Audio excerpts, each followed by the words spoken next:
Максым медиа каналы менен бирге болуңуздар. Маанилүү маалыматтар биздин каналда.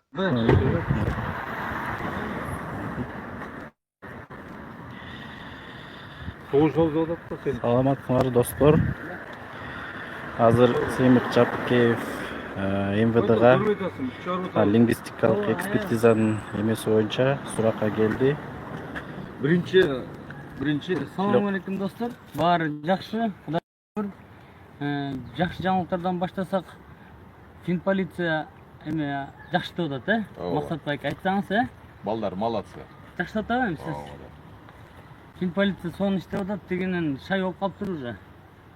Биз дагы ошон үчүн нормальный настроение менен жүрүп калдык. Анан бияка эме Жумалиев жазгандан кийин чакырат да, бул МВДде эч кандай күнөө жок. Экспертизанын жыйынтыгы боюнча да. Экспертиза аны еще біз Аны еще териштиребиз. комплексный дегени бар, комиссионный экспертиза дегени бар. Булар аны менен бүтпөйт. Булар экспертизаны орусча отуруп берсе кандай? Ошол.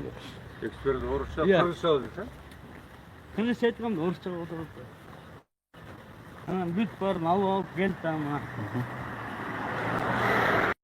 Да, бирок МВДга деле эме жок. СМБ деле бар, иштеп атат, туурабы? Бар иштеп атат. İşte o da, Fin politsiya işte o da.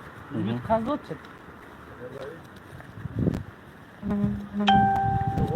Anan hiç kim de böyle gelbeyle koygular. Bravo. Hiç kim gelbeyle mesela. Hava bitti уже, gerek. Sen ertenden başla, biz böyle söyleştirelim. Sen Galatasaray al. Normal yolu barıp durup, sen de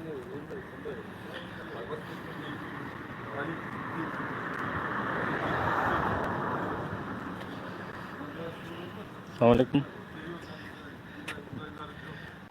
Комментарий просто. Эмне деп комментарий берелим?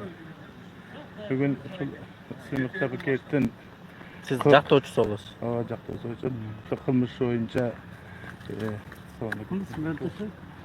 Кыргыз Республикасынын Ички иштер министрлигинин башкы тергөө башкармаларына келдик.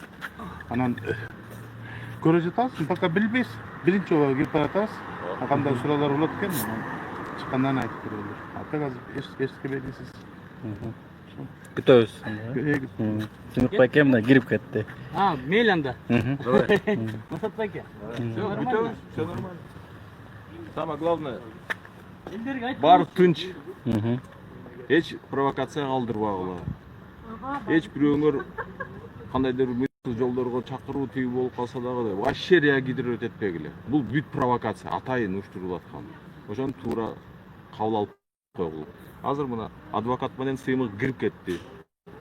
Азыр суракка кирип чыгышат. Чыгат, угабыз, баарын көрөбүз. Баары мыйзам чегинде.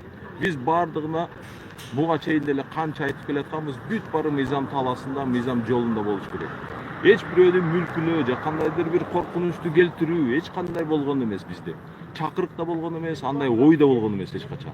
Ошону азыр деген тастыктаганга Сеймик тергөөгө кирип кетип атат. Ошол маселелер боюнча азыр суроо берет, суроолорго жооп берет. Биз тынчтык жол менен эле Кыргызстандагы чоң азаттын ишин алып баралы деген ниетте эле жүрүп атабыз. Эч кандай мыйзамсыз бузууларга бармай жок. Таза балдар таза жол менен, таза кол менен келиш керек. Ошону айтып коеюн силерге тууган. Эми күтөбүз чыгышын.